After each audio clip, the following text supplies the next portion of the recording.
शुरू खुदा के नाम से जो निहायत ही रहम करने वाला है। अस्सलाम वालेकुम, अल्लाह की रहमत हो आप पर। मैं हूं आपका दोस्त मुदस्सिर याकूब। 21वीं सदी, नया जोश, अलग अंदाज।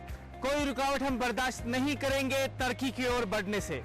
जमाना बड़ी तेज रफ्तारी के साथ आगे बढ़ता जा रहा है। आप कहीं पीछे न रह जाए, इन्हीं जज्बात के साथ हम होते हैं हाजिर खिदमत, क्योंकि हम कर रहे हैं यूथ की बात यूथ के साथ। शहर श्रीनगर के खूबसूरत हारवन इलाके से हम आपसे मुखातिब हैं।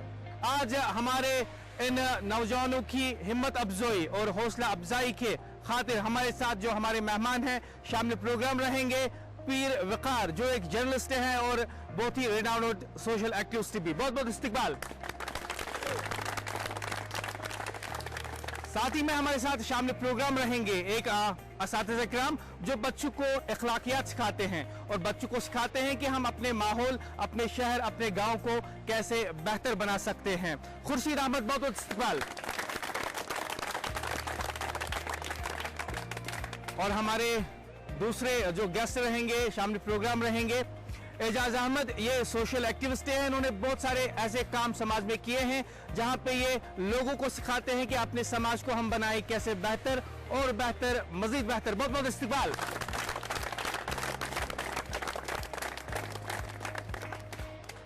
गवर्नमेंट ऑफ इंडिया ने करोड़ों रुपया वागुजार किया हुआ है ताकि हम अपने शहर श्रीनगर को खूबसूरत बना सके। स्मार्ट सिटी प्रोजेक्ट एक ऐसा प्रोजेक्ट जिससे हमारे ख्वाबों की ताबीर होने वाली है, जहां पे हमारी सड़कें बड़ी हो जाएंगी, पावर सप्लाई जो है बेहतर रहेगी, पानी की सप्लाई जो है बेहतर रहेगी, ट्रैफिक जाम कम होगा, रोजगार के वसाइल जो है खुल के सामने आएंगे। और भी मुख्तसरन अगर इसकी बात करें तो हम अपने शहर श्रीनगर को एक खूबसूरत शहर के बतौर देखने वाले हैं। इसके लिए बहुत सारा पैसा जो है वागुजार किया गया है, लेकिन इल्जाम यह है कि जिन अथॉरिटीज को इस प्रोजेक्ट को इम्प्लीमेंट करना है वो सुस्त रफ्तारी के साथ इस प्रोजेक्ट को इम्प्लीमेंट कर रहे हैं। थोड़ा थोड़ा सा काम हो रहा है, बहुत बहुत कुछ करना बाकी है। आज इसी पे बात होगी कि हम अपने शहर श्रीनगर को स्मार्ट सिटी प्रोजेक्ट कैसे बना सकते हैं, हमारा क्या रोल है, अथॉरिटीज का क्या रोल है और मजमूई तौर पर हम कैसे इस शहर को खूबसूरत बना सकते हैं। आज इसी पे बात होगी। इब्तिदाई कलमात पीर वकार साहब से। देखिए, एक स्मार्ट सिटी के लिए सबसे पहली ज़रूरत है एक सिविलाइज सोसाइटी, एक ऐसा सुलझा हुआ माशरा जिसमें लोग अपने हुकूक को पहचानते हो और जानते हो।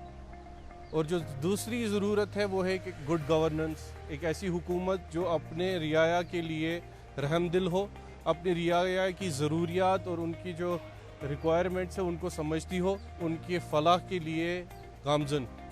अनफॉर्चुनेटली हमारी जितनी भी एडमिनिस्ट्रेशंस रही हैं बहुत सुस्त रही हैं इन मामलों में, और हम खुद भी कहीं ना कहीं इसके कसूरवार हैं।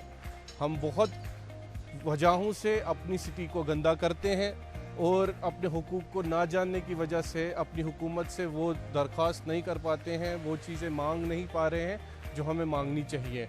जैसे एक अच्छा हेल्थ केयर सिस्टम जो फ्री हो गरीबों के लिए, जो फ्री हो हर सिटीज़न के लिए, एक फ्री एजुकेशन का माहौल जहां हर कोई बच्चा फ्री एजुकेशन पा सके कॉलेज लेवल तक या यूनिवर्सिटी लेवल तक। ये चीज़ें जिनकी ज़रूरियात है, उस स्मार्ट सिटी को सिर्फ एक बिल्डिंग स्मार्ट नहीं बनाती है, स्मार्ट सिटी को हम स्मार्ट बनाते हैं कि हम कितने स्मार्ट हैं, रहने वाले अपने हकूक़ को कैसे जानते हैं और उसके बाद हम अब जो हमारी रिक्वायरमेंट्स है उनको कैसे फुलफ़िल करते हैं गवर्नमेंट में अपनी दरख्वास्त देने से। तो हमारी जो सबसे बड़ी इम्पोर्टेंस जो है इस वक्त है कि हम अवेयरनेस करें, स्मार्ट बने, और स्मार्ट सिटी की रिक्वायरमेंट जो है हमसे पूरी होंगी जब हम अवेयरनेस फैलाएंगे और अपने हुकूक को जानेंगे। बहुत बहुत शुक्रिया पीर वकार साहब।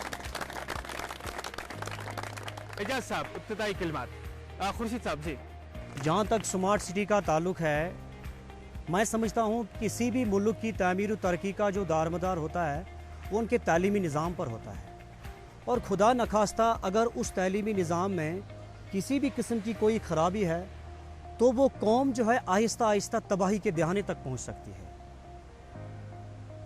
जहाँ तक स्मार्ट सिटी का ताल्लुक है, स्मार्ट सिटी बनाने से पहले हम जब स्कूलों में दुनियावी तालीम की बात करते हैं तो कहीं हम इस चीज़ की कमी महसूस कर रहे हैं कि वहाँ इखलाकी तालीम की भी ज़रूरत है। और जब ऐसा हो जाए, जिस तरह आज दूरदर्शन का जो ये प्रोग्राम, मैं इनकी सराहना करता हूँ कि ये लोगों से तजवीज़ मांग रहे हैं या लोगों की राय ले रहे हैं, ये बहुत, मैं कह रहा हूँ, एक बहुत अच्छा कदम है। तो उसके बाद जब हम इखलाकी तालीम दे देंगे बच्चों में, लोगों को बेदार करेंगे कि किस तरह हमारी सिटी जो है, श्रीनगर सिटी जो है, उसको स्मार्ट बनाया जाए। और मैं कहता हूं कि हमारे इसमें सिर्फ गवर्नमेंट की ही मुदाखलत नहीं होनी चाहिए। जब तक लोग इसमें साथ नहीं दे देंगे तब तक गवर्नमेंट की जो कारकर्दगी है वो बिल्कुल नाकस रहेगी। लिहाजा हमारा फ़र्ज़ बनता है कि हम उनका साथ दे दें। जैसे कि मैं आपको मिसाल पेश करूंगा, 2014 में एक बहुत बड़ा सैलाब आया था और सबसे ज़्यादा मुज़िर असरात, सबसे ज़्यादा इफ़ेक्ट एरिया जो रहा वो श्रीनगर ही रहा, क्योंकि कहीं हमने गवर्नमेंट को तनकीद का निशाना बनाया, कहीं हम ये नहीं कह रहे हैं कि हम भी इसमें मुलवस हैं कि ड्रेनेज सिस्टम जो है वो बड़ा नाक़िस था, वो हमने ही उसको नाक़िस किया है। लिहाजा इन अच्छे बातों का हमें ख्याल रखना चाहिए और तब जाके हम श्रीनगर को स्मार्ट सिटी बनाने में अपना कलीदी रोल जो है वो अदा कर सकते हैं। बहुत बहुत शुक्रिया, बहुत बहुत शुक्रिया खुर्शीद साहब। एजाज साहब, इस वक्त चूँकि मटेरियलिस्टिक दुनिया है, हम देख रहे हैं कि आए दिन सिर्फ अपनी खुद के ही फ़ायदे के लिए हर कोई सोच रहा है, लेकिन इन आयाम में, इन दिनों में या इस एरा में अगर कोई किसी और के लिए या अपनी सोसाइटी के लिए सबों को एक साथ लेके सोचे तो ये बड़ी सराहना की बात ही है। दूसरी बात, चूँकि हमारा इस वक्त का जो मौजू है वो श्रीनगर को या हमारी सिटी को किस तरह स्मार्ट बनाए, चूँकि स्मार्टनेस किस तरह आती है, पहले तो ये हम इसके कोर पे जाएंगे कि स्मार्टनेस किस तरह की से आती है। सबसे पहले मैं इस बात की वजाहत करूँगा कि हमारे पास गवर्नेंस के लिए या किसी भी सोसाइटी को अपलिफ्ट करने के लिए हमारे पास 3 एजेंट्स होते हैं। एक तो इंडिविजुअल होता है, एक पूरा टुगेदरली सबको एक साथ लेके एक सोसाइटी होती है, and on top of them उनको गवर्नेंस गवर्नमेंट होती है। तो ये सारा इनका कलेक्टिव एफर्ट होना चाहिए और साथ साथ इंटेंशन ये होना चाहिए कि हमको एक साथ सबों को साथ लेके इसको अपलिफ्ट करना है। और जब हमारा इंटेंशन साफ़ हो, हमारा जो नीयत हो वो साफ़ हो, तभी तो अल्लाह की मदद भी आती है। और इंशाल्लाह मैं ये वसूख से कहता हूँ कि आए जो ये हमारा जो ख्वाब है और दीराना ख्वाब है, ये भी इतना दूर भी नहीं है। मैं बल्कि अपनी ज़ाती नज़रिए से देख रहा हूँ कि ये जो ख्वाब है जल्दी ही शर्मिंदा ताबीर हो जाएगा और इंशाल्लाह हमारी सिटी इंशाल्लाह उन तमाम सिटीज़ के लिस्ट में आ जाएगी जो स्मार्ट सिटीज़ के तौर से मानी जा रही है। बहुत बहुत शुक्रिया एजाज साहब। हुकूमत हिंद ने जो करोड़ों रुपए वागुजार किए हैं, अब उनको खर्च कैसे करना है और कैसे सही तरीके से खर्च करना है स्मार्ट सिटी बनाने के खातिर, इसकी जिम्मेदारी यहाँ के मुतलका हुक्काम पे है। वहीं पे लोगों की नजरें भी हुकूमत पे हैं कि वो किस तरीके से अपने इस प्रोजेक्ट को सही तरीके से अंजाम तक पहुंचाती है। लोग बेसब्र भी है और बहुत ख्वाहिशमंद भी कि ये जो प्रोजेक्ट है जल्दी से जल्द शुरू हो जाए और इख्तिताम को पहुंचे, क्योंकि इससे मजमूई तौर पर पूरे समाज को फायदा मिलने वाला है। हमारे साथ जो सीनियर जर्नलिस्ट पीर वकार है, पिछले दिनों इन्होंने एक आर्टिकल में लिखा था कि करप्शन की वजह से ये प्रोजेक्ट बहुत डिले हो रहा है। उन्होंने उसमें लिखा था कि यहाँ के जो हुक्काम हैं, किसी को डेट ऑफ बर्थ सर्टिफिकेट चाहिए तो रिश्वत, किसी को डेथ सर्टिफिकेट चाहिए तो रिश्वत, किसी को कॉन्ट्रैक्ट देना है तो रिश्वत। तो इनका यह कहना था कि अगर आप मजमूई तौर पे देखें तो यहाँ पे कोई भी काम रिश्वत के बगैर नहीं होता है। और इन्होंने मुतल्लिका हुक्काम को तनकीद का निशाना बनाते हुए कहा था कि जो हमारा स्मार्ट सिटी प्रोजेक्ट है इसमें करप्शन की कोई भी गुंजाइश नहीं होनी चाहिए। इस पे बात करेंगे, लेकिन सबसे पहले आज की जो हमारे साथ दोस्त बैठे हैं शामिल प्रोग्राम, इनसे देखते हैं कि इनका क्या कहना होगा। हमारे साथ दोस्त हैं, जी बताइए। मेरा सवाल है कि जो हमारे शॉपकीपर्स है, हमारे तिजारत करने वाले हैं, वो हमारे फुटपाथ पे अपना पूरा सामान रखते हैं, जिसकी वजह से ट्रैफिक जाम होते हैं। और जब ट्रैफिक जाम हुआ तो नॉइस पोल्यूशन होता है, एयर पोल्यूशन होता है। मेरे हिसाब से ये बहुत बड़ा इशू है हमारे श्रीनगर स्मार्ट सिटी के लिए। तो आपकी सजेशन क्या है इसके बारे में? बहुत खूबसूरत बात इन्होंने कही। विकार साहब रेस्पॉन्ड करना चाहेंगे?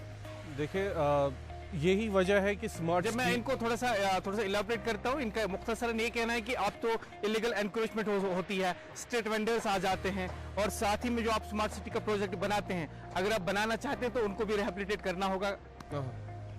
तो इसकी यही है कि हुकूमत हिंद को या हमारी हुकूमत को, जो स्टेट की गवर्नमेंट है, उसको लगा कि इस शहर को एक स्मार्ट सिटी होने की ज़रूरत है। सबसे पहले एक रिक्वायरमेंट देखी जाती है कि हम इसको स्मार्ट क्यों बनाना चाहते हैं, क्या जिस हालत में ये है सही नहीं है। जो आपने सवाल पूछा, यही एक वजह है कि जो ये इलीगल इंक्रोचमेंट्स है, क्योंकि उन लोगों को रिहेबिलिटेट कहीं पर किया नहीं जा रहा, उन लोगों के लिए कहीं पर ज़रिया माश के लिए कोई जगह है नहीं।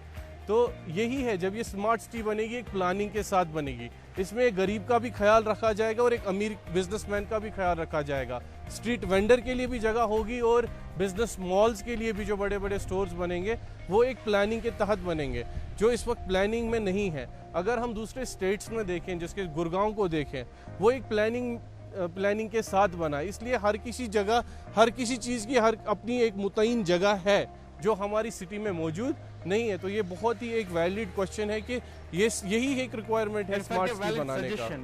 जी, it's a valid suggestion, it's a good suggestion. जी, आप रेस्पॉन्ड करना चाहेंगे, इस पे कुछ ऐड करना चाहेंगे? हाँ, थैंक यू वेरी मच। असल में ये स्ट्रीट वेंडर्स जो है, उनकी भी रोजी रोटी का सवाल होता है, क्योंकि गवर्नमेंट को बड़े लेवल से, अपने लेवल से उसको थोड़ा सा सोचो विचार करके उनको रिहेबिलिटेट, जो आप कह रहे थे, रिहेबिलिटेशन के लिए उनका एक मुसम्मम प्रोग्राम बनाना चाहिए, सो दैट कि उनका जो गुजारा है वो भी डिफर ना हो, वो भी इफेक्ट ना हो, और साथ साथ जो हमारा असल फोकस है स्मार्ट सिटी का वो भी बना रहे। तो मुझे लगता है कि उनको कोई अल्टरनेटिव अच्छा जी बिल्कुल, बल्कि अरसे दर्राज से यहाँ के मकामी लोगों की भी ये मांग रही है कि जिन स्ट्रीट वेंडर्स को लोग भी चाहते हैं और मुतलका हुक्काम भी चाहते हैं कि वो सड़कों पर ट्रैफिक जाम ना करे, एनक्रोचमेंट ना करे, फुटपाथ्स को वो एनक्रोच ना करे, लेकिन साथ ही में आम लोगों की भी ये मांग रही है कि उन्हें जी इज्जत तरीके से बाज़ाबादकारी के तहत उनको कोई जगह दी जाए। यहाँ पे एक कोशिश की गई थी इससे पहले, लेकिन वहाँ पे सारे स्ट्रीट वेंडर्स को अकोमोडेट नहीं कर पाए।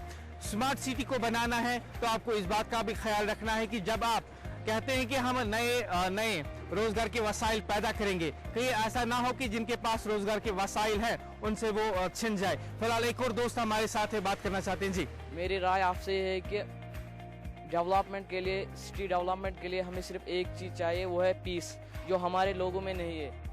इसलिए मैं लोगों से ये गुजारिश करता हूँ कि वो अपने दिल में, अपने दिमाग में अमन लाए, ताकि हमारी जो स्मार्ट सिटी है वो बेस्ट क्लास सिटी वर्ल्ड में रहे। इससे मैं आपसे, ये मेरी राय थी और अब मैं आपकी राय जानना चाहता हूँ। बहुत बहुत शुक्रिया, बहुत खूबसूरत बात इन्होंने कही। मेरे ख्याल से इसके लिए ज़ोरदार तालियां होनी चाहिए, बहुत ही उम्दा। और मेरे ख्याल से खुर्शीद साहब पहले इस पर कमेंट करेंगे। देखिए, जहाँ तक अमन का ताल्लुक है, एक बहुत बड़ा सवाल आपने पूछा है, मैं इसकी सराहना करता हूँ। अमन ज़रूरी है, क्योंकि जिस मुल्क में, जिस शहर में, जिस रियासत में अमन नहीं है, वहाँ तरक्की मुमकिन नहीं है। लिहाजा अमन के लिए मैं सबसे पहले तजवीज़ करता हूँ, मैं सबसे पहले गुजारिश करता हूँ जो हमारे पॉलिटिकल लीडर्स जो है, ये उनकी एक बहुत बड़ी ज़िम्मेदारी है, वो देखें कि ये अमन का जो बिगाड़ है, कहाँ अमन जो है मुतासिर होता है, उसको देखें। उसके लिए जो इक़दामात होनी चाहिए वो करने चाहिए। लोगों में बेदारी की मुहिम जो है उसको भी यूटिलाइज़ करना है, या लोगों तक जाना है। जो लोग इसके लिए कानून, एक स्ट्रिक्ट कानून होना चाहिए इसके लिए। अगर कोई कानून लागू हो जाए उनके ऊपर, तो इंशाल्लाह मुझे लगता है कि अमन जो है वो ज़रूरी है। जी, मुझे लगता है कि मजमूई तौर पर हम इस बात से मुत्तफिक हो जाएंगे कि कहीं पे भी जब आप तामीर की बात करते हैं, तरक्की की बात करते हैं, तो अमन का होना बहुत ज़रूरी है। आप देख लीजिए, अगर घर में बैठकर आप अपने किसी रिश्तेदार से, अपने दोस्त से, अपने अफराद खाना से सुबह सुबह झगड़ा करते हैं तो आपका दिन खराब हो जाता है, क्योंकि आपके दिमाग में, आपके दिल में अमन नहीं होता। तो ऐसे ही अगर शहर में अमन ना हो तो तामीर और तरक्की पे मनफी असर पड़ जाता है। विकास साहब कमेंट करेंगे। देखिए, जो अमन आपने कहा, आपने बहुत ही उम्दा तरीके से पेश भी किया। मुझे लगता है कि आपने अपने ही सवाल में अपना जवाब भी दे दिया। बहुत ही ज़रूरी है अमन। अगर हम पिछले साल की ही बात एग्जाम्पल ले, तो जो पॉलिटिकल इंस्टेबिलिटी थी, सियासी रंजोगम में जो तफरी थी, जो सियासी तफरी थी, उसकी वजह से स्टेट का बहुत ज़्यादा नुकसान हुआ। जब दो ऐसे स्टेक होल्डर्स थे जो डेवलपमेंट के बजाय जो डेवलपमेंट रुकी, हमारा एक फ्लाईओवर है यहाँ दिल्ली मेट्रो स्टेशन, अगर आप देखें दिल्ली की मेट्रो, उसमें उसका हाफ टाइम लगा जितना हमारा एक फ्लाईओवर में लगा, अभी भी मुकम्मल नहीं है, क्योंकि अमन जब तक नहीं होगा डेवलपमेंट एक स्पीड और पेस नहीं लेगी। तो मैं यही कहना चाहता था कि बहुत ही ज़रूरी है, अमन के बगैर ना डेवलपमेंट होगी और ना ही लोगों का रिहैबिलिटेशन होगा। जितनी भी रिहैबिलिटेशन पॉलिसीज़ होती हैं उनकी पहली रिक्वायरमेंट होती है पीस। तो आपने बहुत ही उम्दा, बहुत ही खूबसूरत बातें सामने आ रही है। शहर श्रीनगर को स्मार्ट सिटी बनाना है, इसके लिए हम सब की मजमूई जिम्मेदारी क्या है, इस पे भी बात हो रही है। एक और दोस्त है, बात करना चाहते हैं जी। जैसे कि इससे पहले अमन की बात हुई, मेरी भी यही राय थी कि अगर हमें श्रीनगर को स्मार्ट सिटी बनाना है तो अमन नहायत ही ज़रूर है। क्यों ज़रूरी है? क्योंकि आए दिन हम देखते हैं हड़ताल, पथराव, स्कूल बंद। अगर हम देखते हैं कि हफ्ते में कम अज़ कम 4, 5, 3 दिन स्कूल बंद रहते हैं, जिससे कि लिटरेसी रेट बहुत कम होती जा रही है, एजुकेशन बहुत कम होती जा रही है। वतन की तरक्की तब तक मतलब नहीं हो सकती है जब तक कि वतन में तालीम नहीं हो। रही बात सफाई की, जब हम किसी इंसान को देखते हैं तो वो बहुत स्मार्ट जब दिखता है, बहुत खूबसूरत दिखता है, हम कहते हैं कि ये स्मार्ट दिखता है, ब्यूटीफुल दिखता है, हैंडसम दिखता है, मगर वो तभी दिखता है जब उसमें सफाई होती है। तो श्रीनगर तभी स्मार्ट सिटी दिख सकती है जब इसमें सफाई दिखेगी। जैसे कि श्रीनगर म्युनिसिपल कॉर्पोरेशन बहुत जगहों पर फेल हो रही है, फ्लॉप हो रही है, जैसे कि डल को बचाने में वो फ्लॉप हो रही है। अगर हम जाते हैं श्रीनगर गली कोचों में, वो बहुत सारी गंदगी पड़ी हुई है, उनको साफ करने में वो फ्लॉप हो रही है। एंड हम देख रहे हैं, हम जब गुप्का रोड से आते हैं, बुलवार्ड रोड से आते हैं, तो बहुत सारे पेड़ लगाए हैं उन्होंने, मगर वो सूखे पड़े हुए हैं, पानी देने वाला कोई नहीं है। प्लांटेशन ड्राइव कम से कम 1 साल में 5-6 बार हो रहा है, मगर पानी देने वाला कोई नहीं है, सूखे पड़े हुए हैं। मजदूर इतने कश्मीर में पड़े, जो भी मजदूर है वो ब्यूरोक्रेट्स के घर में काम कर रहे हैं, उनके बर्तन धो रहे हैं, उनके पार्क बनाने में बिजी है। मगर इन जो हम बताते हैं कि श्रीनगर को स्मार्ट सिटी बनाना है, जैसे कि हम पेड़ उगा रहे हैं, इससे स्मार्ट हमारी सिटी दिखेगी, मगर वो तो सूख रहे हैं दिन ब दिन, और हम दिन ब दिन मुझे लगता है पीछे जा रहे हैं। तो व्हाट इज द रीजन? जी बहुत बहुत शुक्रिया। इन्होंने कुछ खूबसूरत बातें जो है हमारे सामने रखी है इस नौजवान ने। युमत वनन अगर श्रीनगर सिटी स्मार्ट बनाव तम खतर कोशिश करें। यमो वो सफाई कुन तम को डल कत दपान लावड़ा तम कम करें। SMC श्रीनगर म्युनिसिपल कॉर्पोरेशन तम तम कम करें। यमो वो जी जान ोट ोट डेर डस्टबिन आमद भरत, मगर SMC मुश्ती गुमुत अतन ोट तुलन। फिर कर सब हाल ही मज लिखु तुम आर्टिकल ये तनकीद कर्व SMC बे वो अगर स्मार्ट सिटी बनान project government of India crore रुपये सोजा, मगर सान अफसरन तगा खर्चाउन, थोड़ा कर वजाहत ताकि SMC अनफॉर्चुनेटली कहना पड़ रहा है कि SMC फेल हो चुका है। SMC को रिस्ट्रक्चर करने की ज़रूरत है और SMC को अपनी प्रायोरिटी होता है। जैसे मैं आपको एक मिसाल देता हूँ, अगर एक जगह ट्रांसफार्मर जल जाता है किसी गांव में, किसी शहर के किसी हिस्से में, सारे लोग सड़कों पे आ जाते हैं क्योंकि वो प्रायोरिटी है। बिजली के बगैर गुजारा होता नहीं, लेकिन सफाई हमारी प्रायोरिटी। इसीलिए मैंने पहले भी अर्ज़ किया, एक सिविलाइज सोसाइटी जब तक नहीं बनेगी, जब तक हम अपने हुकूक नहीं जानेंगे, मेरी सड़क का साफ़ होना मेरा हक है, और अगर ये मेरी हुकूमत पूरा नहीं करती है, इसके लिए भी मुझे सड़क पे आना चाहिए। तो जब तक हम एक कलेक्टिव एक्टिविज्म में नहीं आएंगे, जब तक हर कोई फ़र्द अपनी राइट्स एज अ कम्युनिटी समझेगा नहीं, तब तक SMC रिस्ट्रक्चर नहीं होगी, रीऑर्गेनाइज नहीं होगी। और जितने भी जैसे PDD है, उनको हमेशा कोई ना कोई प्रोटेस्ट का सामना करना पड़ता है क्योंकि बिजली नहीं है। पानी ना आए तो लोग सड़कों पे आ जाते हैं, सड़कें ना आए तो लोग सड़कों के लिए भी। सफाई, हाइजीन, हेल्थ, ये हमारी प्रायोरिटी है ही नहीं, इसीलिए हम इस पे ज़्यादा प्रोटेस्ट या इस पे हम ज़्यादा रिक्वेस्ट नहीं करते हैं गवर्नमेंट से, या गवर्नमेंट से पूछताछ नहीं होती है। अल्हम्दुलिल्लाह हमारे स्टेट में, हमारे सिर्फ ये पूरे स्टेट की बात है, सिर्फ श्रीनगर की बात नहीं है, कश्मीर को स्मार्ट बनाना है। लेकिन कश्मीर तभी स्मार्ट बनेगा जब कश्मीर के लिए काम करेंगे, जब हम पूरा दिल लगा के अपनी।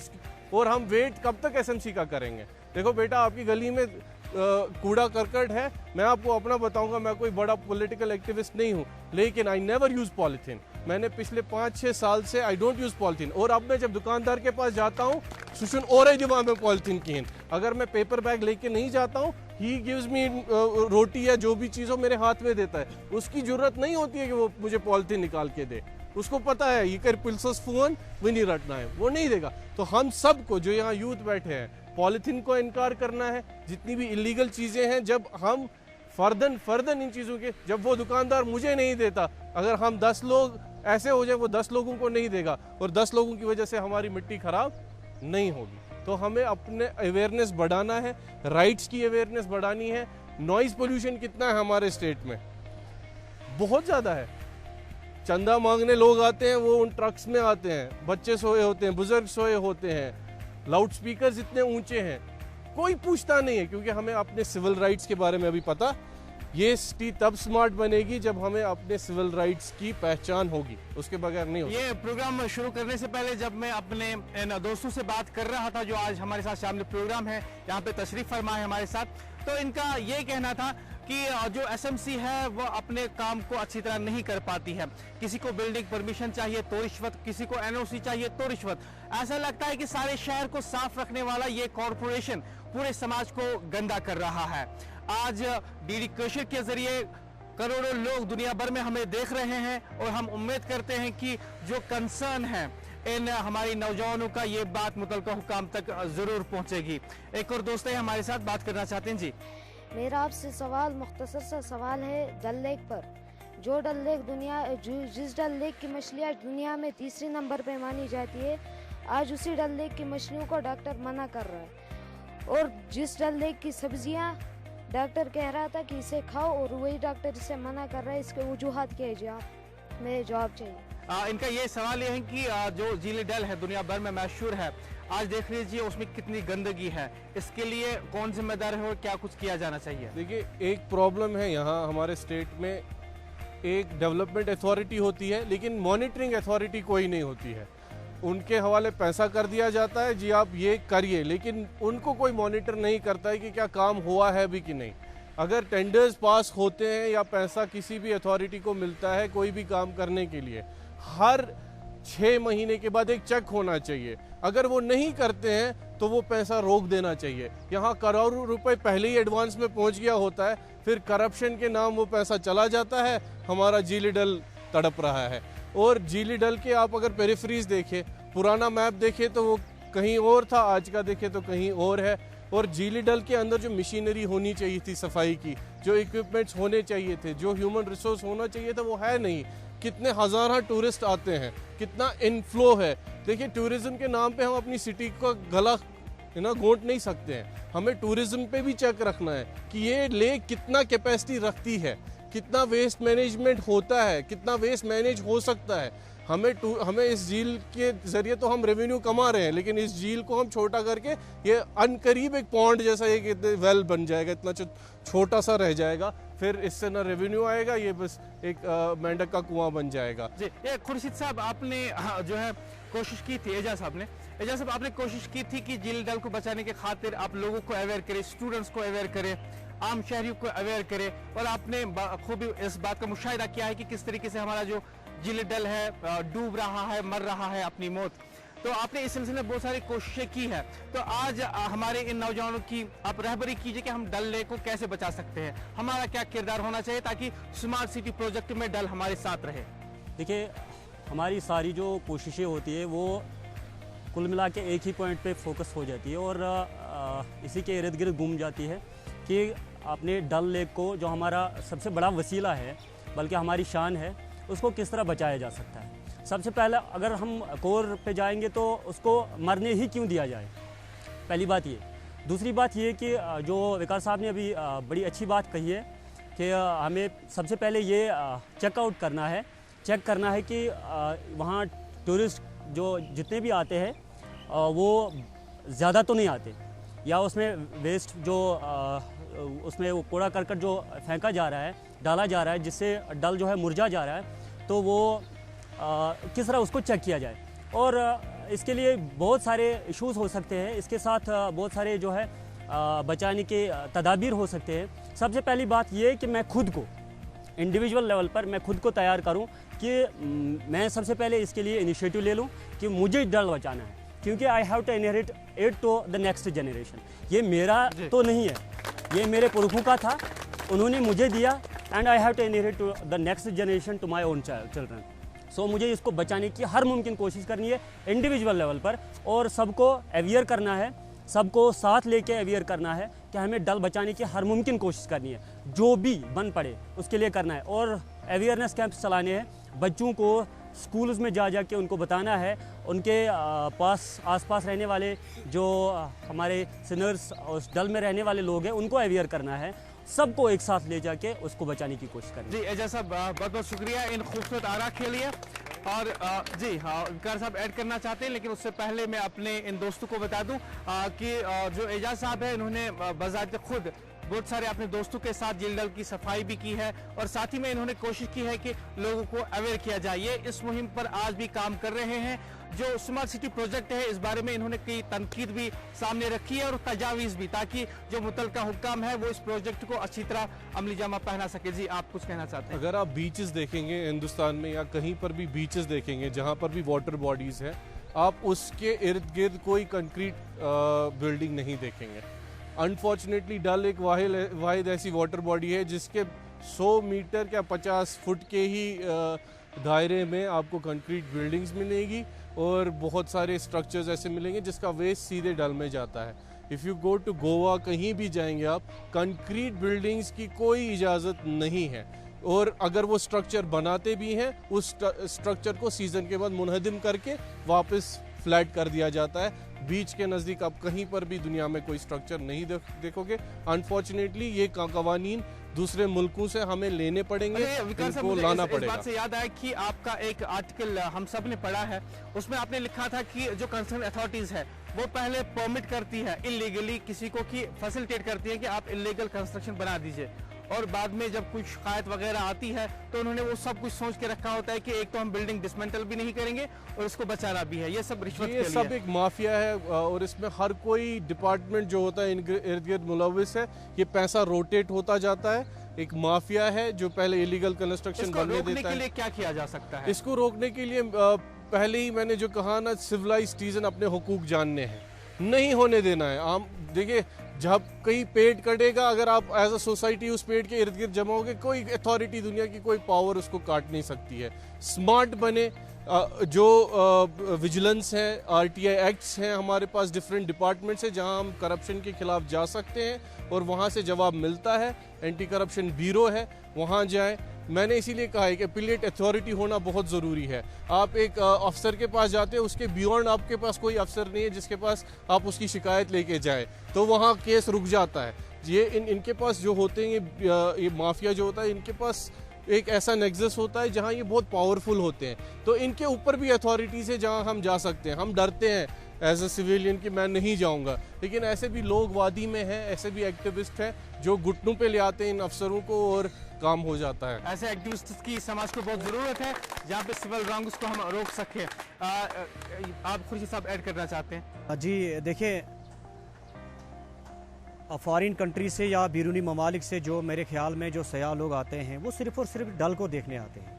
मुझे लगता है डल के आसपास टूरिस्ट की खासी तादाद होती है। हमेशा जब भी देखते हैं तो ज़्यादा से ज़्यादा वहाँ टूरिस्ट लोग होते हैं। अब सवाल पैदा होता है, जो नाजायज़ तजावज़ात जो लोगों ने खड़ा किया है, तो गवर्नमेंट कहाँ है? उसको तो ज़रूरी हटाना है। करोड़ों रुपए आप डल को सफाई में लगे हुए हैं, करोड़ों रुपए उस पर खर्चा आ रहा है।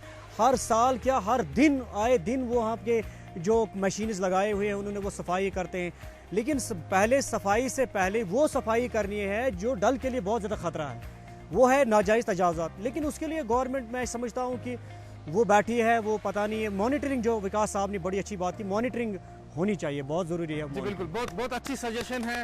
उम्मीद करते हैं कि हमारे प्रोग्राम के जरिए मुतलका हुक्काम तक ज़रूर पहुँचेगी। एक मॉनिटरिंग सेल भी होना चाहिए। एक और दोस्त है, बात करना चाहते हैं। जी, सबसे पहले मैं आपको पुराने दहर की तरफ ले जाना चाहता हूँ। पहले क्या हुआ करता था कि जो डल का पानी हुआ करता था, हकीम लोग जो भी थे वो अपने मरीजों को सजेस्ट किया करते थे कि आप डल का पानी पिए तो आप इससे शिफायाब हो जाएंगे। लेकिन वकार साहब, मैं आपसे ये कहना चाहता हूँ कि आज आप में गवारा करेंगे कि आप आज सुबह उठ के डल में मुंह धो सके। मैं ये कहना चाहता हूँ कि जब तक हमारे डल को फिर से वैसा ही डल ना बनाया जाए कि इससे फिर से बीमारियां ठीक होने लग जाए, तब तक मैं ये स्कॉलर स्कूल, ये पूरा यूथ श्रीनगर सिटी को स्मार्ट सिटी तस्वर नहीं करेगा जब तक ये फिर से वैसा ना हो जाए। बहुत ही खूबसूरत बात इन्होंने की। अबरार है ये। हमारा यूथ शहर श्रीनगर को स्मार्ट सिटी तस्वर करने के लिए तैयार नहीं है जब तक आप इन्हें वही जीले डल वापस ना दें। इन्होंने एक खूबसूरत बात भी कही। और विकार साहब, इन्होंने आपसे सवाल पूछा है। इससे पहले कि आप कमेंट करें, मैं समझता हूं कि खुर्शीद साहब थोड़ा सा इस पर रोशनी जरूर डालेंगे। खुर्शीद साहब, मुझे लगता है कि बड़ी खूबसूरत बात है। इन्होंने कहा कि यदि ब्रोट कैल उसका बीमार पता डल स्त्रीश अत्यास में सारी बीमारी सलान। ये हकीकत में उसने हकीकत कही है, क्योंकि ये कहावत नहीं है, सही बात, सच बात है। क्योंकि लोग उसको पानी, मैंने भी सुना है कि पढ़ा भी है कि उसका पानी लोग पीते थे, उसका बखूबी इस्तेमाल करते थे। लेकिन बड़ी बदकिस्मती की बात है आज, जैसा कि इस बच्चे ने पूछा है कि आज वो पानी, उस पानी से मुंह भी नहीं धो सकते, तो पीने की बात ही नहीं है। तो इन्होंने जो सवाल उठाया है कि बस वनो ने तो टाइम किया ये स्मार्ट सिटी यो टाइम ते जिले डाल वापस दियो सुई जिले डाल तो क्या शुभासा है। अब इसमें हमें क्या करना है? हर कोई दिल का बिल्कुल सर, ये हर दिल की आवाज़ है। लेकिन इसमें क्या करना है कि हमें वहाँ जो लोग रहते हैं, चाहे हाउस बोट्स में रहते हैं या जो वो शिकारी छोटे जो चलाते हैं, उनके पास जाना है, उनको काउंसलिंग करनी है, उन्हें समझाना है भाई मैंने ये डल उस तूत साफ आसान, अमुक आब अकि जमान दपान चवन तो बुथ आज हेको ना अमि बुथ छलित कहें। लिहाजा आप लोगों की एक जिम्मेदारी बनती है, सिर्फ हमारी नहीं, आप लोगों की भी जिम्मेदारी बनती है। आप इसका ख्याल रखेंगे तो तब जाके हम इसको वापस लाने की कोशिश कर सकते हैं। ठीक है, मगर मुझे लगता है जैसे जब तक अबरार जैसे बच्चे हमारे कश्मीर में, हमारी वादी में, ऐसे मुझे इनमें एक एक्टिविस्ट दिखता है, मुझे लगता है तब तक झील दिल महफूज है और रिस्टोर होगा, उसी पास ग्लोरी की तरफ जाएगा। जब तक ऐसे बच्चे जो इतना हसास मामले में इतना अच्छी और संजीदा सोच रखते हैं, मुझे लगता है उम्मीद बढ़ गई है मेरी यहाँ आके इनकी बात सुनकर। अगर अक्सर वन डलस मज रोजन वाल तमो को डल खराब, मगर अगर वो पार्शली पोज मतलब यह ओड अपोज तो ओड पोज क्या हकीकत ये तकरीबन 1985 मज कर हुकूमतन कम तमो दोप करो रिहेबिलिटेट, यानी यम डलस मज बसन वाल यम निमोक बे कुन जाए ताकि डल प्रिजर्व कर हेको प्रिजर्व कर। मगर हकीकत ये आज 2019 सह प्रोसेस वन चलान। तुम वो तकरीबन गई 35 या 35 वरी वनुक ताम वन हुकूमत थप कुन कथ करो ये। अक्सर वनान अच्छा कह लूक बसान तम तिमन जायन ना तिमन तक सड़क, ना बिजली, ना आब चन खतर, तो ना तिमन तिम फैसिलिटीज यम तिमन अत यह सोदी कथा अकिस आम नफरस यम सुन रोजगार डलस मज यम सुन मकान डलस मज यमिस पानी जिंदगी बसर कर यमिस तमाम अखराजात अत पूर गसान सुन तुम निवान कुन दोबस मज सह क्या कर तक। बिकार सब मे पाई जी पत मिनट तकरीबन 3 रेत ब्रो अत आर्टिकल लिखमुत अगर रिहेबिलिटेट कर पज पे रिहेबिलिटेट कर यह तुलोक थोत पत त्रो कुन दोबस मज यमन तिम फैसिलिटीज तक सारे दिन ये दिवान। तो यह वजह युथे पत हुकूमत मुतलका हुकाम वन दपान तुम नीरू नेर खतर तैयारी। वजह यह तुम हेक्यो जनत मज तुल जहनमस नफर त्रेत कह, अगर तुम यह जनत मज तुलन तुम जनतस मज त्राउन। फिलहाल ब्रा दोस्त तम कर कत। सर मैं कहना चाहता हूँ जो बहुत सारी कंट्रीज़ है, कोई स्टेट है जो वहाँ की डेवलपमेंट देखी जाती है वो वहाँ के रोड से देखी जाती है। और आप देख सकते हैं जो कि हमारा जम्मू एंड कश्मीर है या श्रीनगर है, यहाँ के रोड बहुत खस्ता हाल हो चुके हैं। यहाँ पे रोड इतने छोटे हैं कि एक गाड़ी भी मुश्किल के साथ वहाँ से गुजरती है।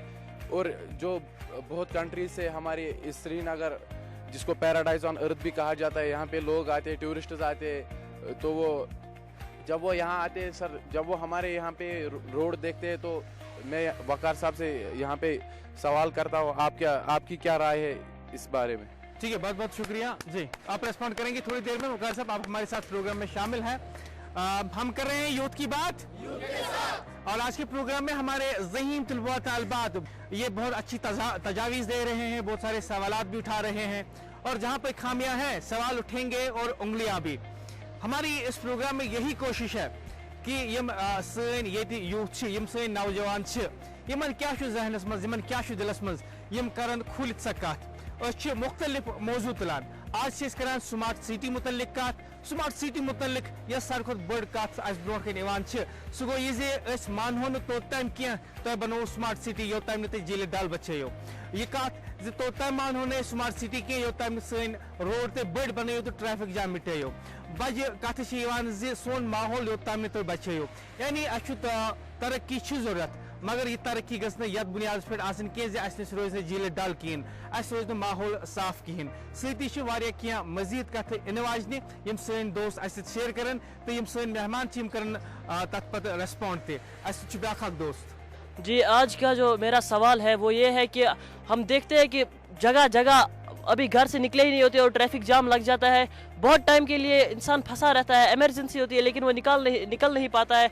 आप देख सकते हैं 1-2 साल पहले हमारे पास एक ईमानदार आईजी ट्रैफिक थे, लेकिन एक बार एक मेयर उसने रूल्स तोड़े तो उसने उसको 1000 रुपया का चालान किया, जो कि इस शहर को वाकई स्मार्ट सिटी में उसने एक बहुत ही बड़ा रोल करना चाहा था, क्योंकि उसने एक बड़े मेयर को उसने बहुत ज़्यादा हिम्मत की थी, उसने एक मेयर को चालान किया था और ये उसकी बहुत ज़्यादा हिम्मत थी। मैं उसको बहुत अप्रिशिएट करना चाहता हूँ। शुक्रिया। दूसरा दोस्त है हमारे साथ। जी मेरा सवाल आपसे ये जा रहा है कि आप देख रहे हैं कि यहाँ पे बाथरूम और लेटरिन का कोई इस्तेमाल नहीं किया जाता है। यहाँ हम अगर गांव से कभी शहर आते तो यहाँ पे न बाथरूम है न लेटरिन नहीं है। हमारी बहुत ज़रूरत पड़ती है कभी बाथरूम जाने की। अगर हमें कोई माँ साथ हुई और जो आदमी होते हैं वो अगर रास्ते पे भी रुक जाएंगे वो इस्तेमाल कर सकते हैं, मगर जो औरतें हैं उनके लिए ये बहुत मुश्किल पड़ जाता है ये रास्ते में रुकना। इसके लिए मैं आपसे गुजारिश करता हूँ कि आप मुझे बताइए हम क्या करेंगे इसके लिए। बहुत शुक्रिया, बहुत खूबसूरत बातें हैं। इस पर भी हमारे गेस्ट जो है रिस्पॉन्ड करेंगे। जी मैं बिल्कुल मुतासिर हुआ अपने भाइयों की बातों से, जैसे कि इधर कई चीज़ों के बारे में बातें की गई, जैसे डल लेक हो गई, डेवलपमेंट हो गई। तो मेरा सवाल ये रहेगा कि सेंटर से 100 करोड़ रुपया अगर फंड्स आता है, रिलीज़ होता है, तो उसमें से सिर्फ 10 करोड़ रुपीस यानी 10% ही यूटिलाइज होता है, और उसमें भी 9% बड़े बड़े ब्यूरोक्रेट्स और गैजेटेड ऑफिसर्स खा जाते हैं, और ग्राउंड लेवल पर सिर्फ 1% यूटिलाइज होता है। तो आपका उस बारे में क्या ख्याल रहेगा कि ये कहाँ पर यूज होता है? जी ये मुझे नहीं पता ये हकीकत है या एक गलत फहमी, लेकिन कश्मीर के यूथ से जब भी आप पूछेंगे कि गवर्नमेंट ऑफ इंडिया ने 100 करोड़ भेजे हैं कश्मीर या रियासत की तामीर और तरक्की के लिए, ये अक्सर वनान जी तम मज क्यों नसब ज्यादा ये क्यों अफसर हो तम वनान ये ज्यादा करप्शन कुन। क्या ये हकीकत है या एक गलत फहमी? इसके लिए हम चाहते हैं कि गवर्नमेंट को एक इनिशिएटिव लेना चाहिए। अगर हकीकत है तो ऐसे अफसरान के खिलाफ कानून के मुताबिक सख्त से सख्त कार्रवाई की जानी चाहिए। अगर गलत फहमी है तो इस गलत फहमी को दूर करने की जरूरत है। हम जहां भी देखते हैं यूथ अक्सर ही शिकायत करते हैं कि कुछ अफसरान रिश्वतखोर हैं। जो भी हुकूमत हिंद यहाँ पैसा बेचती है वो लोगों के लिए इस्तेमाल नहीं होता है, बल्कि वो जाती तौर अपने जेबों में बेच देते हैं। बहुत सारे सवालात आ रहे हैं और आज के प्रोग्राम में हम कोशिश कर रहे हैं कि ज़्यादा से ज़्यादा फोकस हम इस तरफ दें कि हमारे जो यूथ है इनकी क्या तजावीज़ है, क्योंकि हम कर रहे हैं यूथ की बात यूथ के साथ। ठीक है, एक और दोस्त है बात करना चाहते हैं। जी पिछले साल निकला था कि वर्ल्ड में 20 सिटी निकाली गई थी जो पोल्यूटेड है, उनमें से हमारी सिटी श्रीनगर भी आई थी। तो आप क्या राय देना चाहते हैं इसके बारे में? और इसके अलावा 14 सिटी खाली इंडिया की आई थी जो पोल्यूटेड थी। तो हमारे जो स्टेट है वही नहीं बल्कि पूरा इंडिया भी पोल्यूटेड है। बहुत बहुत शुक्रिया। ठीक है, बहुत सारे सवाल और तजावीज़ आए हैं। इससे पहले कि हम और दोस्तों से उनकी आरा, सवालात और तजावीज़ लें, हम चाहते हैं कि हमारे जो गेस्ट्स हैं मजमूई तौर पर जो इन्होंने सुना उसका ये रेस्पॉन्ड करें, ताकि आज हमारे यूथ के एक बार फिर हौसला अफजाई और रहनुमाई हो। शुरुआत करते हैं खुर्शीद साहब से। जी खुर्शीद साहब। देखिए, मैं आपको बता दूं कि हर चीज़ की एक प्लानिंग होती है। If anything is done without planning it will result not only the wastage of time but money as well. और अगर गवर्नमेंट जो है वो स्मार्ट सिटी के बारे में सोच रही है, सेंटर स्मार्ट सिटी के बारे में सोच रही है, तो उसके लिए प्लानिंग होनी चाहिए। जो आपके सवालात हैं मैं समझता हूँ ये जेन्युइन है। बहुत सारे सवालात हैं जो हमारे श्रीनगर से वाबस्ता है, हमारी कौम से वाबस्ता है, गवर्नमेंट से वाबस्ता है, लेकिन हर चीज़ की एक तहकीकात होनी चाहिए। तहकीकात जब आप तहकीक करेंगे तो तभी आप तनकीद कर सकते हैं। गो हमें जो इस डिपार्टमेंट से जो तहकीक करते हैं, चाहे विजिलेंस है, उनके लिए एक बहुत बड़ी जिम्मेदारी है, वो इस चीज़ को देखें कि भाई अगर वाकई एक बच्चे, छोटे से बच्चे के जहन में ये सवाल है कि गवर्नमेंट ऑफ इंडिया ने 100 करोड़ दिए हैं तामीर तरक्की के लिए, लेकिन उसमें 10 करोड़ खर्च हो गए, तो बाकी कहाँ गए हैं? तो ये देखना गवर्नमेंट का काम है। वो आज भी इस चीज़ का अजाला कर सकते हैं, आज भी इसकी इन्वेस्टिगेशन कर सकते हैं, ताकि अवाम में जो ये तजाद होता है, जो अवाम के दरमियान जो गलत फहमियाँ होते हैं, उनको दूर करें, उनको दूर करने की भरपूर कोशिश करें। जी विकार साहब। जी, पहली बात जो मैं कहना चाहता हूँ, इस ज़मीन में मैंने बहुत सारे आराए सुने और बहुत पसंद भी आए और बहुत मुतासिर भी हुआ मैं स्कॉलर स्कूल के बच्चों से। तो पहली बात हम जहनों में ठान ले कि smart doesn't mean beautiful. Smart का मतलब खूबसूरत, जो हमें लगता है ये लड़का लड़की है, नहीं, ये सिटी है। क्या है? स्मार्ट का मतलब है ऑर्गेनाइज्ड। स्मार्ट का मतलब जब भी आप स्मार्ट सिटी समझे तो क्या समझेंगे? यानी जहाँ की सड़कें ऑर्गेनाइज हो, हॉस्पिटल सही जगहों पे हो। यहाँ हमारे हॉस्पिटल पहुँचते पहुँचते लोग मर जाते हैं, हमारी एम्बुलेंस को कोई जगह देता नहीं है क्योंकि रोड पे जगह है ही नहीं। तो ऑर्गेनाइज्ड को क्या कहते हैं? Smart. What is organised? Smart is organised, right. दूसरी बात, हम कहते हैं गवर्नमेंट ऑफिसर। हम में से कितनों के वालिद गवर्नमेंट में नौकरी करते हैं और कल को हम भी करेंगे। तो ये जो गवर्नेंस है, ये जो हुकूमत है, किनसे है? हमसे है। कल हम में से ही, मैं प्राइवेट जॉब करता हूँ, लेकिन हम में से 10 लोग कल गवर्नमेंट में जाएंगे। तो अगर आप सिंसियर हो अपने ज़मीर के साथ, सिंसियर हो अपनी ज़मीन के साथ, तो आप अच्छा एक गवर्नमेंट ऑफिसर बनेंगे। और तीसरी और इम्पॉर्टेंट बात जो मैं कहना चाहता हूँ, जब तक सियासत और ब्यूरोक्रेसी में तोड़ नहीं होगा, सियासत आपके लिए, छोटे बच्चों के लिए थोड़ा मुश्किल होगा समझना, लेकिन जब तक सियासत और ब्यूरोक्रेसी का जो जोड़ है, जो आपस में तालमेल है, जो आपस में इंटरेस्ट है, जब तक ये ख़त्म नहीं होंगे, तो एक तीसरी बॉडी जो मैंने मॉनिटरिंग बॉडी कहा, जो इन दो को आपस में जुड़ने, गवर्नेंस और ब्यूरोक्रेसी और सियासत अलग चीज़ें जब तक नहीं होगी, तब तक इस सिटी का कोई स्मार्टनेस का कोई फ्यूचर लगता नहीं। विकार साहब, ये बच्चों का इनकी ये रिजर्वेशन है और इनके ये खदशात हैं कि जो करोड़ों रुपए गवर्नमेंट ऑफ इंडिया हमें दे रही है स्मार्ट सिटी प्रोजेक्ट के लिए, क्या उसका भी यही हाल होगा? 10 करोड़ खर्च होंगे बाकी जेबों में? देखिए, ये तो एंटी करप्शन ब्यूरो और विजिलेंस बता सकता है और वो काम करते भी हैं। हम आए दिन देखते हैं फलां के यहाँ रेड है, फलां के यहाँ रेड है, लेकिन अनफॉर्चुनेटली जो लगता है ये रेड्स और ये काम कहीं सियासी तौर तो नहीं, सियासत की वजह से तो नहीं है मोटिवेटेड, पॉलिटिकली मोटिवेटेड तो नहीं है। अगर ये पॉलिटिकली मोटिवेटेड नहीं है तो मैं उम्मीद करता हूँ इन फ्यूचर बहुत सारी रेडें पड़ेंगी, बहुत सारे करप्शन के दफ्तर बंद होंगे और हम सबको एज यूथ करप्शन का खात्मा करना है। पॉलिटिकल एक्टिविस्ट, सोशल एक्टिविस्ट, जहाँ भी आपके बड़े मिलें उनके साथ राब्ता करें।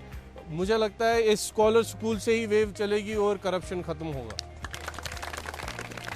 स्मार्ट सिटी प्रोजेक्ट कहीं करप्शन की नजर ना हो जाए, ये खदशात आज के यूथ हमारे प्रोग्राम में जाहिर कर रहे हैं। हम उम्मीद करते हैं कि गवर्नमेंट ऑफ इंडिया ने जिस तरीके से हमेशा से करोड़ों रुपया रियासत की तामीर और तरक्की के लिए वागुजार किया है और इल्ज़ाम लगे हैं कि वो पैसा गलत जगह पे खर्च हुआ है या फिर उसमें करप्शन किया गया है, हम उम्मीद करते हैं कि ये सबसे बड़ा और खूबसूरत प्रोजेक्ट, जहाँ पे आपकी मेट्रो रेल भी होगी, आपके पास बड़ी सड़कें भी होंगी, आपके पास पीने के लिए साफ पानी भी होगा, झील डल भी रेस्टोर होगा और तामीर और तरक्की एक प्लानिंग के तहत होगी। हम उम्मीद करते हैं कि जो भी पैसा गवर्नमेंट ऑफ इंडिया हमें वागुजार करेगी वो सही जगह पे खर्च होगा और सही काम के लिए खर्च होगा, वो किसी की जेब में नहीं जाएगा और अगर जाएगा तो जो मुतलका हुक्काम है वो उनके घर रेड करेगी। ये मैं नहीं, आज की यूथ कर रही है, कश्मीर की यूथ कह रही है, श्रीनगर के बासितगान कह रहे हैं। खुर्शीद साहब कमेंट करेंगे इस खदशे के बारे में। मे बी ये एक फैक्ट है, इनफैक्ट इसको नकारा भी नहीं जा सकता कि करप्शन है और हमारा जो आया हुआ, तो इसका कुछ इम्पैक्ट स्मार्ट सिटी प्रोजेक्ट पे हो सकता है? ओबियसली होगा, क्योंकि जितना भी पैसा हमारे डेवलपमेंट के लिए आता है, अगर उसका कुछ इवन 1% भी अगर उसका उठा लिया जाए तो ओबियसली डेवलपमेंट पर तो असर पड़ेगा ही पड़ेगा। अब इसके लिए हमें क्या करना चाहिए? जैसे वकार साहब ने अभी फरमाया कि इसके लिए एक मॉनिटरिंग सेल होनी चाहिए, क्योंकि यूटिलाइजेशन के लिए पैसा तो आता ही आता है और उसको ग्राउंड लेवल पे डेवलपमेंट के लिए उसको यूटिलाइज किया जा रहा है या नहीं किया जा रहा है, इसके लिए अकाउंटेबिलिटी किसी के पास नहीं है। So let's get unite for that and I specially request all of the youth जो आप इस वक्त आया हुआ है उनको मैं रिक्वेस्ट करता हूँ वो इंडिविजुअल लेवल पे और एक साथ कलेक्टिवली वो इसको देखे, मॉनिटर करे और अपनी बात जहाँ पर आपको लगे कि ये यूटिलाइज नहीं हो रहा है उसके लिए भी जो हमारे सोशल राइट्स है सिविक सेंस के साथ उठ के उसके लिए प्रोटेस्ट करें। ज़रूरी नहीं है कि हमेशा हम प्रोटेस्ट उन चीज़ों के लिए करें जो नॉन जेन्युइन हो, लेकिन ये इश्यूज़ जेन्युइन है और हमें जो एक जन्नत मिला हुआ है और इस जन्नत को जन्नत अगर हम और ज़्यादा ब्यूटीफाई तो नहीं कर पाएंगे, लेकिन कम से कम इसको जन्नत ही रहने देना है, इसको जहन्नम तो नहीं बना देना है। तो लिहाजा जो डेवलपमेंट के लिए पैसा आता है मॉनिटरिंग सेल या अकाउंटेबिलिटी के लिए एक सेल बाज़ाब्ते से बन जानी चाहिए जो इसको मॉनिटर करे कि 100 का 100% यूटिलाइज हो रहा है या नहीं हो रहा है। अगर नहीं हो रहा है तो उनके साथ जो है मुकम्मल तौर से कानूनी कार्रवाई जी। तो हमारी यूथ की ये जिम्मेदारी है जहाँ पे भी इनको लगता है कि पैसे का गलत इस्तेमाल हो रहा है, करप्शन हो रहा है, ये अपनी सोशल रिस्पॉन्सिबिलिटी को निभाए, ऐसे मामला को आवाम के सामने रखे। और आजकल तो हम अपना सोशल मीडिया का इस्तेमाल करके भी सबूतों के साथ उस पर डाल सकते हैं कि कौन सा ऑफिशियल करप्ट है और कितना करप्शन कर रहा है। फिलहाल हमारे साथ एक और दोस्त है, बात करना चाहते हैं जी। मेरा सबसे पहले ये ख्याल है कि हमारी जो पुलिस करप्शन एक ऐसा काज है जो हर एक प्रॉब्लम को एराइज करता है, क्योंकि जो हमारी पुलिस ये डिफेंस फोर्स है इनका काम होता है to make law and order, मगर जब हमारा कोई भी मामला होता है तो ये पुलिस वाले जो हैं ये रिश्वत लेके रफा दफा कर देते हैं। जैसा कि हमारे अदनान भाई ने पहले ही बोला कि कुछ शॉपकीपर्स फुटपाथ पे सामान रखते हैं, लेकिन इसके लिए भी मैं जिम्मेदार ठहराता हूँ अपनी इस पुलिस को, क्योंकि जब वो वहाँ पहुँचते हैं वो उनसे कुछ पैसे लेके इस मामले को वहीं पे ख़त्म कर देते हैं, जिसकी वजह से पिसते हैं पब्लिक, क्योंकि ट्रैफिक की वजह से जो नॉइज़ पोल्यूशन, ये एयर पोल्यूशन होता है, ये सब कुछ इसी की वजह से होता है। तो मेरा ये ख्याल है कि करप्शन जो है ये एक जड़ है, इसकी करप्शन की वजह से सारी प्रॉब्लम्स अराइज होती हैं। बहुत बहुत शुक्रिया जी। एक और दोस्त है हमारे साथ जी।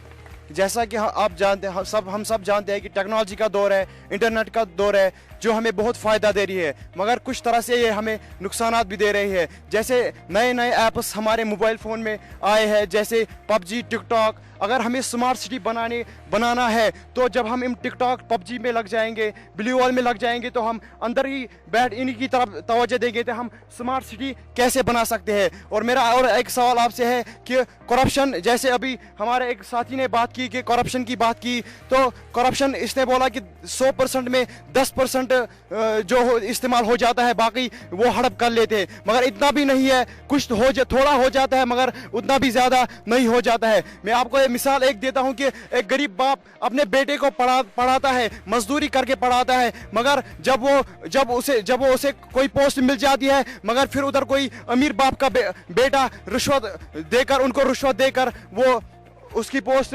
वो छीन लेते हैं, तो उसके सपने वहीं चकनाचूर हो जाती है। और इस्लाम में भी आया है कि रिश्वत देने वाला और लेने वाला दोनों जहन्नम में जाएंगे। बहुत बहुत शुक्रिया। अब जरूरत इस बात की है कि हम कैसे मजमूई तौर पर इस प्रोजेक्ट को कामयाब बना सकते हैं। पैसों की कमी नहीं है, गवर्नमेंट ऑफ इंडिया करोड़ों रुपए भेज रही है। अगर कमी है तो वो इस बात की है कि क्या हम ईमानदारी के साथ इसे इम्प्लीमेंट कर पाएंगे, क्या इस बार कोई करप्शन नहीं होगा, क्या हम झीली डील को बचा सकते हैं, क्या हम इलीगल एनक्रोचमेंट्स को डिसमेंटल कर सकते हैं, क्या हम अपने सड़कों को इस कदर बना सकते हैं ताकि ट्रैफिक जाम ना हो, बारिश और बर्फबारी के साथ वाटर लॉगिंग रुक जाए, क्या हम अपने शहर को इतना खूबसूरत और स्मार्ट बना सकते हैं जहां पे नौजवानों के लिए रोजगार के वसाइल खुलकर सामने आ जाए, क्या हम अपने शहर को इतना खूबसूरत बना सकते हैं कि जहां पे हर फर्द तालीम से फैज़याब हो जाए, क्या हम अपने शहर को इतना खूबसूरत और स्मार्ट बना सकते हैं जहां पे hospital, educational institute, shopping market, shopping complex हर एक ऑर्गेनाइज्ड मैनर में रखा गया हो। इन्हीं जज्बात के साथ हम लेंगे आपसे इजाजत और आप हमारे मेहमान बनकर रहे। आपका बहुत बहुत शुक्रिया खुर्शीद साहब, विकार साहब, एजाज साहब, स्कॉलर स्कूल दारा हरवन के ज़हीन तुलबा तालबात, आपका भी बहुत बहुत शुक्रिया। आपका भी बहुत बहुत शुक्रिया जो लोग हमें दुनिया भर में इस वक्त टेलीविजन स्क्रीन पे देख रहे हैं। इसी के साथ हमारे आज के प्रोग्राम का वक्त भी इख्तिताम पजीर हुआ चाहता है। लेंगे आपसे इजाजत इस वादे के साथ कि अगले शुमारे में एक नए मौजू के साथ आपसे फिर रूबरू होंगे।